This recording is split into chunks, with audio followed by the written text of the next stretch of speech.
I was not expecting to get clean down there, but that was like what happened in my story. And I got down there. And also that actually, I thought I wasn't gonna be able to make art anymore. I thought that's what fueled my creativity. I was like, it's because of these things, because I could, write a verse and then I could put something else in me and then work in that verse and then put something else in me and then like edit a little more. So and like, you got none of that anymore. And like, well, what's going on? And I was self-conscious.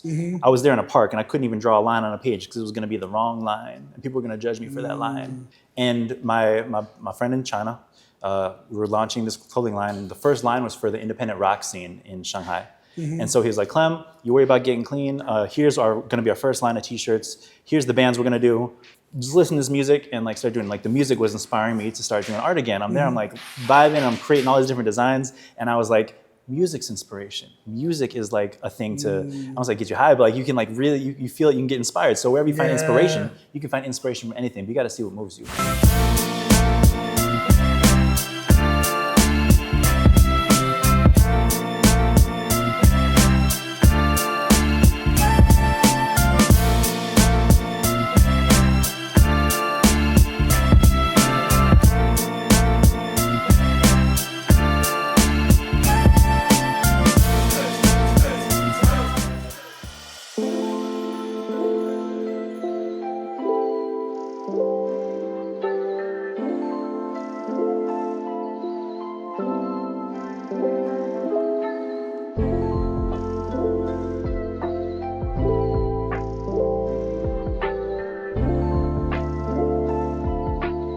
I'm Touch Boy Hi. Welcome to another episode of Living with Purpose with Clem Creme, artist, musician here. Tell us a little bit about your backstory. What did you do before music, or how did you even find music in the first place? Music and art and creative things is something that was with me my entire life. I've got friends who they've come from musical families, artistic families, and so they get that type of support and they push them, encourage that. My family, they were like, you're a great artist, that's cool, but that's not something you can do for life, or that's not something you can push or something pursue. You can live off of. Exactly. My whole life, it was always kind of there, but it was never like, you should be doing more and more of it. My first job was when I was 13 in Chicago, at Gallery 37. Yes, where I'm from. I was born in Cali, born in SoCal, but I was raised in Chicago. My first job was at Gallery 37 doing bronze casting. So I was casting bronze sculptures that went into a piece over there at the university. So like the arts and the creativity has like been with me. And I was always, doing, getting involved with music. I played viola as a kid, played piano as a kid.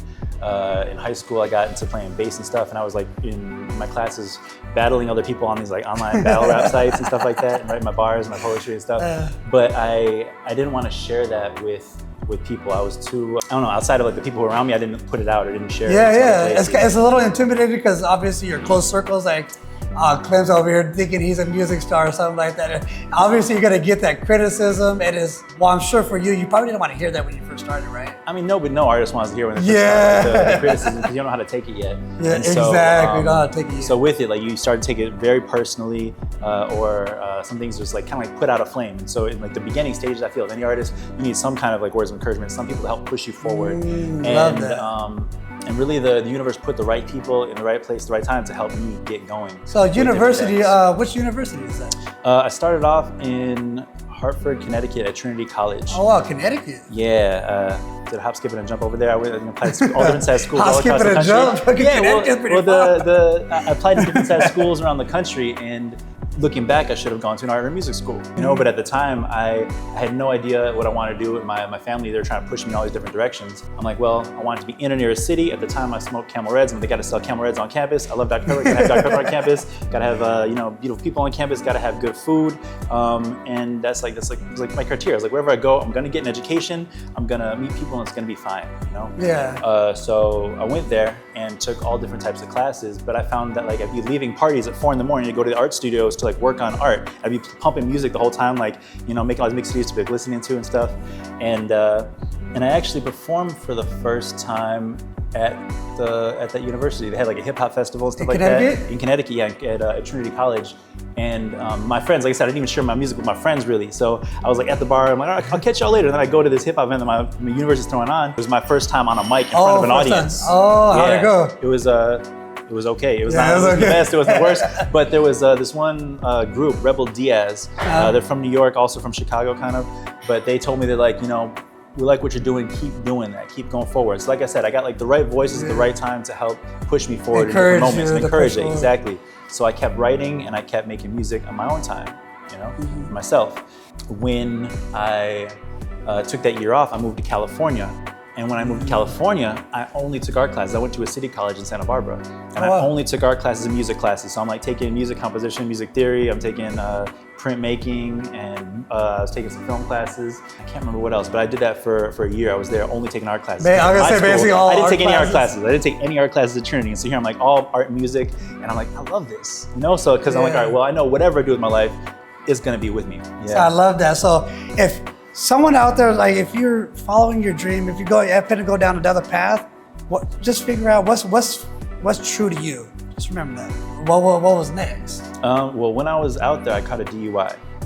So I ended up going to Chicago, taking some alcohol classes so I didn't have to do any time for the DUI. And while I'm in Chicago, I took classes at Columbia College and Harold Washington City College. So I took more art classes, more music classes, and also some philosophy classes. But while I was there also, I was hanging out with everybody at all the art schools and like hanging out with different musicians and stuff. And that's where I started like, you know, but I still was too afraid to let people know like, this is what I want to do too. So I'm like, I got all these artists around me, all these musicians around me, but like myself, I'm like, you know, still keeping it kind of to myself. Yeah. You know, Still trying to build that confidence in you, right? Yeah, like I said, you know, like nobody around me was really encouraging me. Everyone's like, yeah, it's cool, yeah, it's good. Yeah. No one's like, you should be doing this. So when you're young, just try a bunch of things. You know, you really don't know what you don't know. You have a little bit of interest in something, try it out, because you never know. You might find your passion or something, or you might find your hidden talent. My wife always says, this might be my hidden talent. So you never know. So just try it out a little bit. But so yeah, so now you're in Chicago. You started to go to art classes again, and connecting, like I said, connecting with other artists. Connecting with other artists. The seeds being planted. And I go back to Connecticut, and I decided I got to. Oh, so you started doing a whole round trip. Oh, again. I did. I took classes at also Purdue, like some of that. I took classes at 5 different universities before I graduated. Oh wow! You know, so I was bouncing around doing a lot, still trying to like keep the art and music going inside myself, while my family's trying to push me to get different degrees. They're like, you should be doing this, or you should be doing that, and I'm, you know, trying to live up to that. And also, like, man, I was also just using all different mood and altering chemicals, you know, for myself to make me feel good. I'm like, man, you want me to do this? Cool. I will sit through this class for this degree that I don't care about or that I'm not connected with. No, I'll move in this direction. Right. Because it's that outside influence. It wasn't you. Exactly, outside influence. And when I've got other stuff in me, like if I'm high off of something, I don't really care. I can like deal and put up with a lot. Yeah. You know, if I'm like, you know, got other things in me, I'm like, you know, fine. You can disrespect me, or you can like tell me my other opinion, or you can maybe push me in some other directions. It doesn't matter. What happened in between? Did you ever lose the music? Did you ever feel like you had to like, oh fuck, now I gotta go put food on the table? Like, what was there time in life where you're just like, fuck, you hit that down, you went the downhill? Oh, I did. I graduated and I moved back to Chicago. And before I moved there, I knew I wanted to learn how to speak Spanish because I'm part Mexican, and I wanted to travel the world. You know, I hadn't left the country. I've been around the country. I hadn't left the country. And with my degree, my school, like I said, I was taking all these classes. I majored in art in the end. They didn't have the digital classes for the jobs that I wanted. And so I'm graduating, I'm like, well, what can I do now? You know, like all these jobs that I want, I don't have the experience for yet. Yeah. And so you know what, I'm gonna do this. I'm gonna move somewhere, I'm gonna learn Spanish and get out of the country, see the world a little bit. So I did groundswork. I was like shoveling snow, pruning trees, weeding gardens, mowing lawns at the University of Illinois at Chicago. Oh, wow. And saving up my money. And then one day I was shoveling snow, watching like people there at the university getting drunk in the middle of the day, throwing their cans on. I'm cleaning up their trash. I just graduated. Like, what am I doing right now in my life? I was like, oh, you're here because you're saving money to be able to move and get out of the world. Cool. Bought that. I told my boss, tomorrow's my last day. He was like, what? I was like, yeah. I was like, all right, I understand.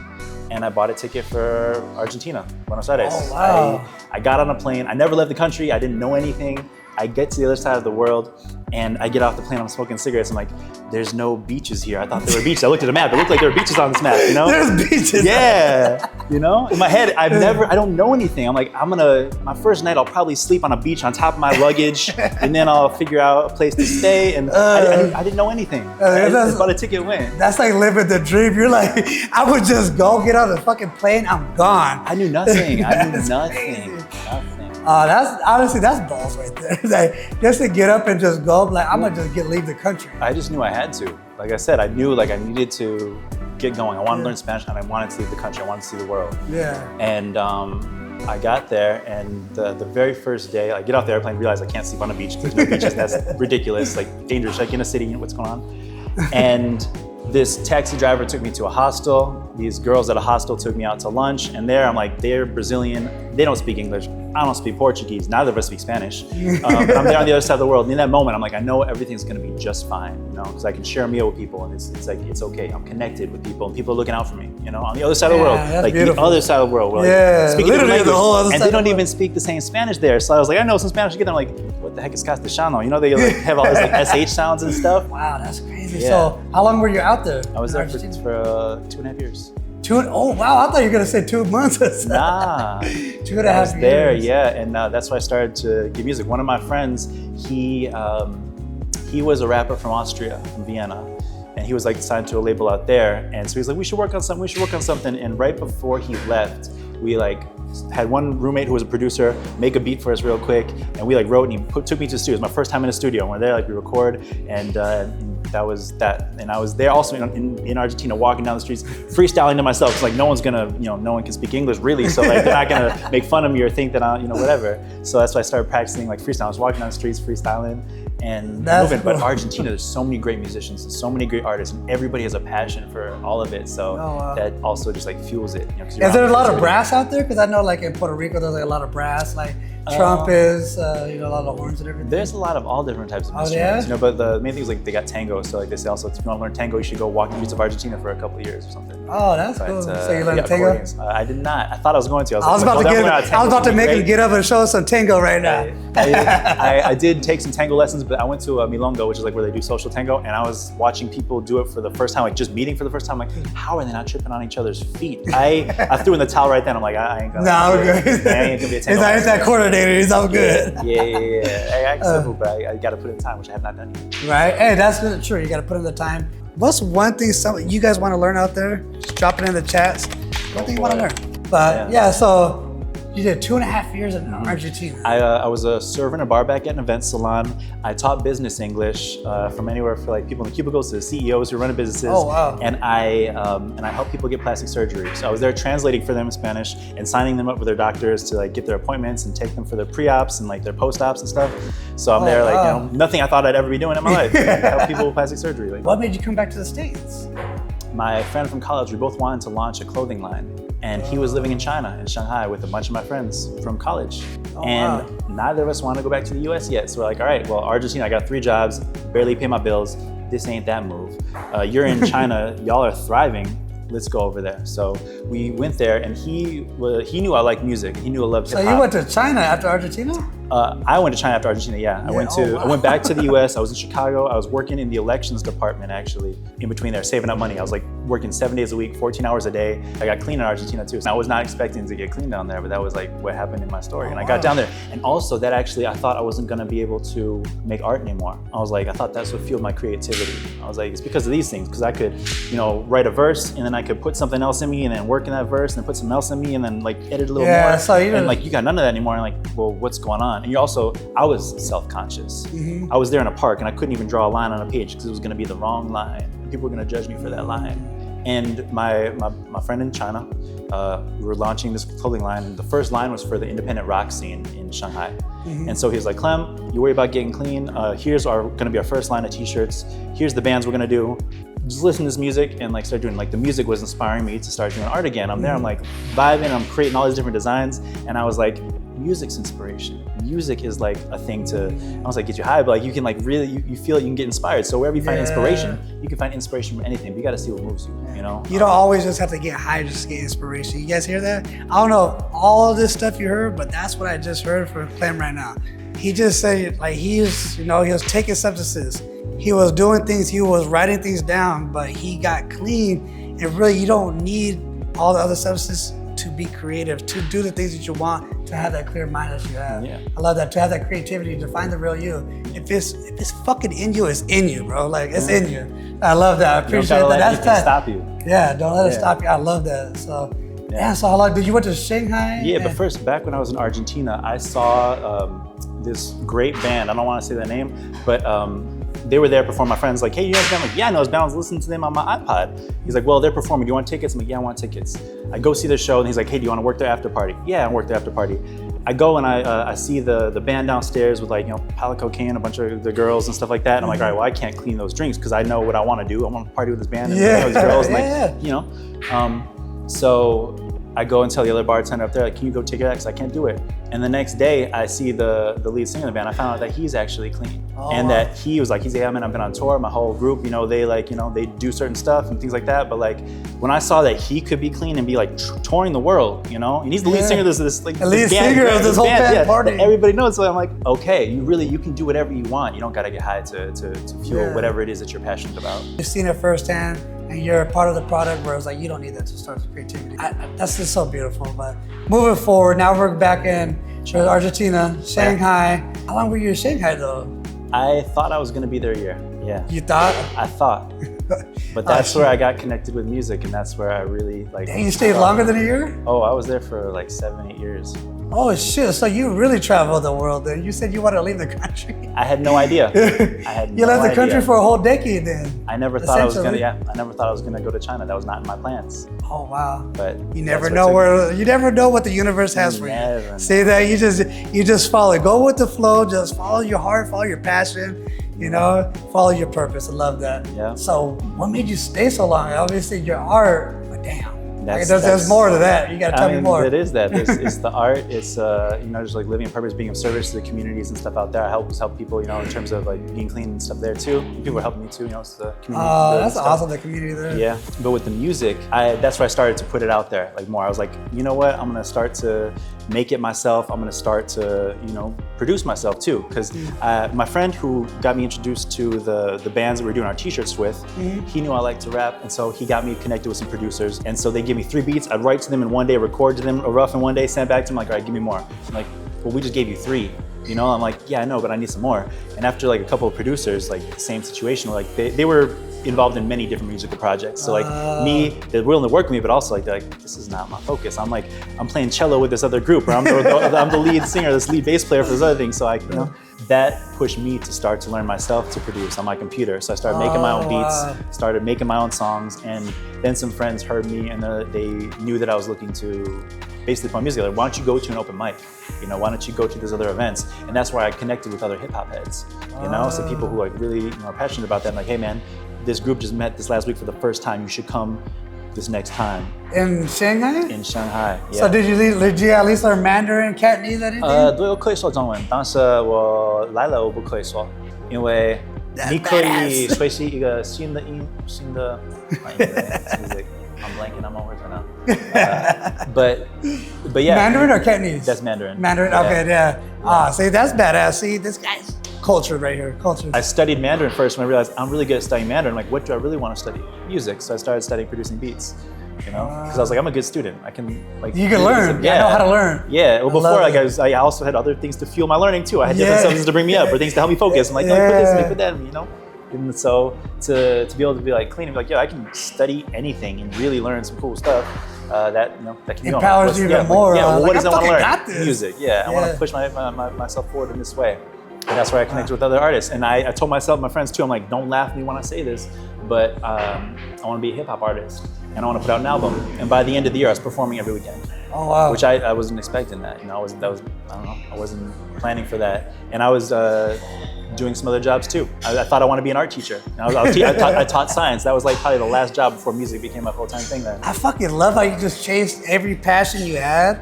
And like you said, just like I was saying earlier, like until it phases out, you're like, I like that, but I like this too, Yeah, you have to stay true to yourself. You can keep running from yourself, but the more you run, the harder certain things get. Exactly. And so, like I said, I thought I want to be an art teacher. I was taking certification classes for it because I was like, I love being a teacher. I love helping kids. That's a great thing. Yeah. But I'm showing up to interviews and I'm getting job positions, and I realized like that's not me. I'd be a great teacher and I'd be great in this position in these things, but then that's where all my time and energy would go. Yeah. And like right now, I started DJing, and that had started taking off. Like with DJing and rapping, I'm like, man, I've been paying all my bills, and like the first week of this month's just done. I mean, I can pay my bills for the month. I was like, dang, this is, I guess, where I'm going. Yeah. And so like it just started growing from there. Man, so that's badass. So he was out in wanted to travel the world, thought he was gonna be on the beach of Argentina, and what did it happen like that? And then you go to Shanghai, so you're gone from the United States for about almost a decade. Oh, I was gone about a decade. Yeah, so what made you come back? I came back because I was like, all right, cool. I'm doing everything I want to be doing. I'm performing, I'm creating, I'm connecting with great artists and musicians, but I need to get better for myself, so I want to go to school for it. So I looked at schools all over the world, I looked at all their programs, and there was one where you can get a master's in 9 months at Point Blank Music School in London. And so I was like, I think I'm gonna go and do that so I can like get the education, and it's also not long enough so I can get back to doing what I'm doing. But I accepted a gig in Detroit. It was a Chinese cultural festival in Detroit. So that was like gonna make me leave China. I'm like, all right, that's my deadline, because it's hard to leave because you got like a lot. I built a whole life. Yeah, there, you built a whole life, 7 years. Yeah. So I booked this gig. I get there and I'm there in Hart Plaza in Detroit, and I'm there doing sound check, and it hits me. I was at a music festival here, like 10 years before. Oh, wow. And I'm here doing a sound check for this festival, and I'm like, y'all don't understand how big of a thing this is right now to be able to be here and do this. But that got me out of China, and I got accepted into the school, and I went to London, January 2020. China hit with COVID. Yeah. Right when I left, so I'm watching all my friends get stuck and locked up. Like they're all back there. And I'm across the world, watching them go through it, and like, trying to keep in touch with them. I'm doing my studies, spending all my time in the studios, connecting with all the different musicians, loving it, like loving everything I'm learning. I'm so excited to be in a space where you're with other people who are really excited about the same things that I'm excited about. When you're with that, it feeds off itself and it grows even greater and greater and greater.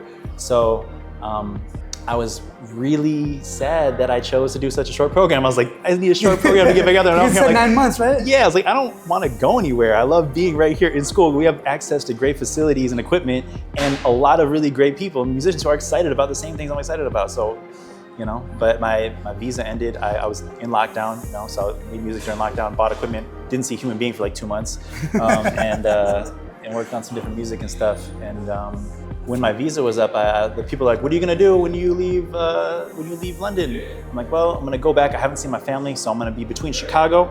My dad was in Chicago. My mom, she was in California. So I'm like, I'm gonna bounce between there. I get back, I'm working real hard on all these beats. I released like a beat package to give out for free to MCs to help the MC and me that when I first came out, I needed beats. I was like, here's for every MC that was like me that needed more beats. There's a free 22 beats, take them. Or 21 beats, I don't remember what it was, but it was like something like that to help the me. I said, to give back, to put that there. And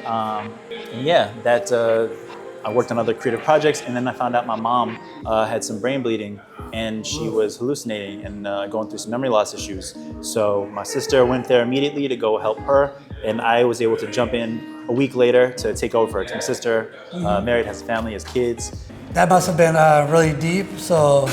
Yeah, it was very unexpected, but also in my own path and journey, it's like what you have to do, the next right thing, like the universe or God or whatever you believe in, like there's something bigger than you that will take care of everything and make it all right. Just do whatever the next right thing in front of you is. That's how I got to where, just where I am in life. And I realized I can work on music from the house. I can still do everything that I'm doing, so it's not that big of an issue. I'll be there, take care of mom, still work on stuff.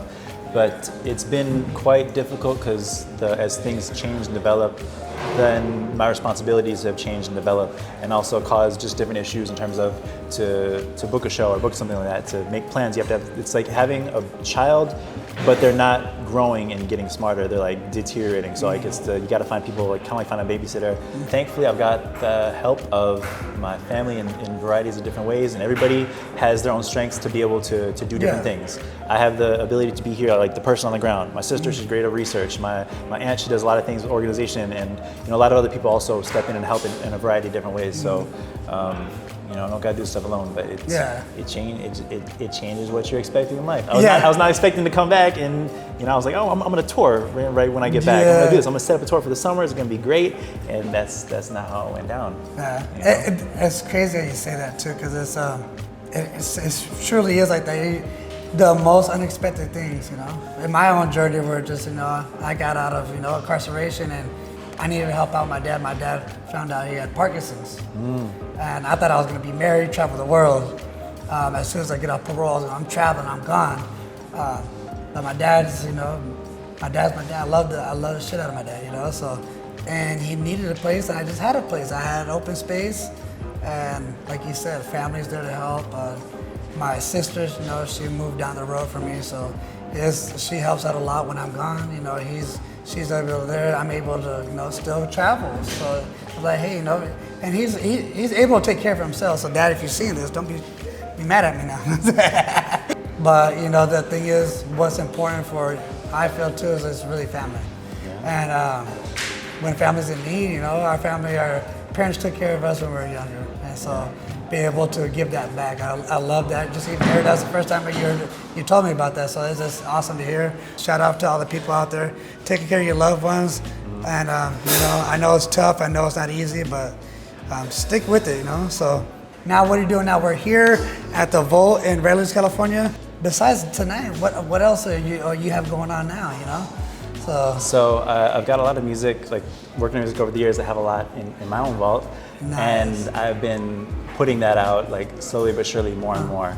So the project I just released is with actually a couple of friends from China. There's one guy who produces who I used to DJ with the Come Correct crew, my buddy DJ Caution. And we put out a project that it's a 3-track project, but he did all the instrumentals for it. And my friend who got me to my first open mic in China, Pierre the Great, he's in Long Beach, and so he's on that. He's on the track on that EP as well. The project's called Journey of 1,000 Miles, and the first track is called Single Step, which is Lao Tzu's quote. Journey of 1,000 Miles begins with the single step. And we'll make step. sure to drop that link. So just look down below. We'll make sure we drop that for you. Yeah, but the part of me as an artist is to help inspire people to feel and share love. Like I was in Hong Kong doing a visa run, so I had to like cross the border to get my stamp and my book. And I'm there like writing, whatever thing I was writing, I was saying like, well, what's your purpose in life? And it hit me like, your purpose is to help inspire people to feel and share love through your art and music. Say that again. I said my purpose is to help inspire people to feel and share love through my art and my music. And my name, Clem de la Creme, came from freestyle. I was freestyling and everyone started calling me that. But to me, it means like the best of the best inside of you. So bring the best that you can and keep moving that forward. And at an event in LA last week, somebody saw my hat, they saw my logo, and they're like, I don't like your hat because it says no L's. And I think you have to have L's in life, to grow and move from. And I'm like, this logo isn't no L's. I had a guy design it for me. It's got like C, D, L, C mixed into it. So it's like Clem de la Creme, and I thought it looked cool. And I paid him to do some work for me. And it was not what I gave him the brief on, but I was like, it's great, and I've been using this logo for years. But now, since last week, it made me realize that, don't let the L's stop you. Like anything that comes your way, you can keep moving forward and keep growing. Yeah. So that was a beautiful thing. It's like realizing, myself as an artist, what do I stand for and what do I represent? So being able to be here with you on, on your YouTube channel, it's great to be able to do this because like also what I support and stand for. I love that. It's just so inspirational, guys. You guys don't know what it is. Just to hear this from him and be in person. Now capturing your whole story. Traveling around the world, the country, for almost 14 years clean, doing projects, traveled the world like he wanted to, and now he's back, filling out his purpose by sharing art with people. And now, what's next for Clem de la Creme? What's next is, I told you when I came back, I was like, I want to get my tour going. So now I'm setting up more shows for myself and moving that forward to be able to share my music and my art with more people. Because like I said, that's my purpose. So it's getting that together. I know a lot of really great musicians, a lot of really great artists. So for setting up tours, there's a lot of people I'm looking forward to be able to work with and tour with. The guys I get to perform with tonight, I've performed with a handful of them over the past year or two since I've been out here. They have an event here every Monday. It's the Monday meetup. The group's called Inland Live. They're like the hosts here at the Vault. And so to be able to play live, like my music, live, live instruments, I was doing some of that back in China, but to be able to do it again here and to connect with artists again, it's such a beautiful thing, This night, this evening, I get to perform with Andrew Sandoval, he's the one who has the event here. He's gonna be on guitar. There's Matt Vilas, I believe his last name is, he's gonna be on bass guitar. And my buddy Kojo, he's on drums. And John, he asked me to do the artist spotlight, and he's going to be on the keys. So we got a whole full set. Shout out to the Vault for letting us film here, and actually letting me see my buddy Clem de la Creme here, having my friends here to support him. And I appreciate the whole night. I appreciate you, brother. Thank you for your story. Yeah. Appreciate you asking me to be here and Yeah, share it. I love it. It's a collaborative. I love it. Your story could touch so much people out here. And like I said, hey, if you're partying out there, it's not the end. You know, watch when you clear your mind. It's really gonna be beautiful. So love your story. I think it's really inspiration to other people. Other people can relate to it. So like I said, I appreciate it, brother. And help somebody out there. There you go. Let's get it. Let's go see it.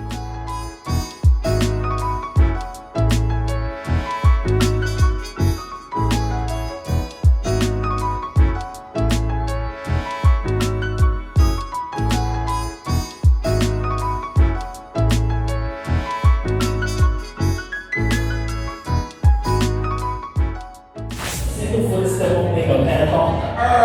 A single thought won't make a path home.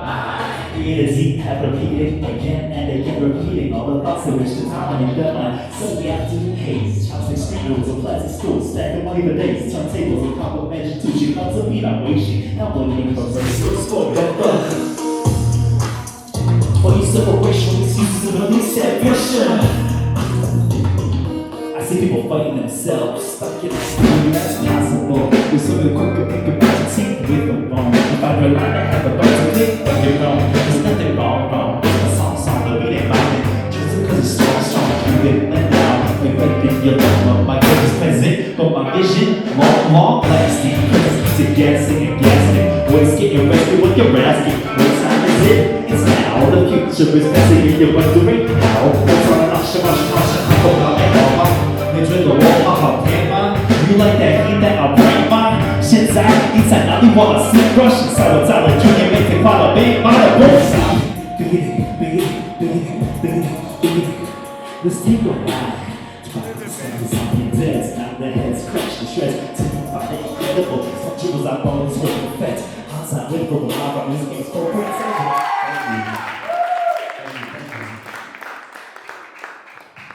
On to the next one, Pajico.